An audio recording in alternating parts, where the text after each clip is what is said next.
এইখানে ভগবান শ্রীকৃষ্ণ বলেছেন যে আমাকে যেইভাবে ডাকে আমি তাকে সেইভাবে পুরস্কৃত করি। যেমন ধরুন, আগামী দিন আমি ডাক্তারের কাছে গিয়েছিলাম, সেইখানে একটা বাচ্চা আমার তিলক পরা দেখে ওর মামামকে খুব জ্বালাতন করেছিল, মাম্মাম আমি তিলক পরব, আমাকে তিলক পরিয়ে দাও।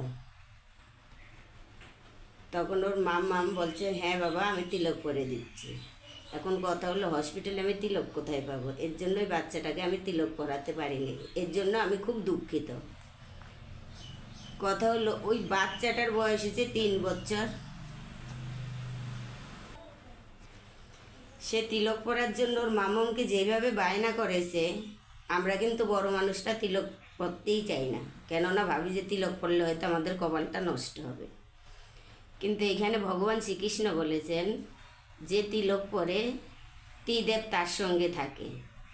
তাহলে বাচ্চাটার কী সুন্দর চেতনা এসেছে, বড় যে আমরা, আমাদের কোনো চেতনা আসেনি। তাহলে আপনারা বলুন। তাই বাচ্চাটার মাম্মাম উদ্দেশ্যে আমি বলছি যে মাতাজি আপনি আমার ভিডিওর নিচে কিছু লেখা আছে, আপনি সেটা ফলো করুন আর আমাকে লেখাটা ফলো করুন, আর আপনি আমার সঙ্গে যদি পারেন একটু যোগাযোগ করুন। হরে কৃষ্ণ।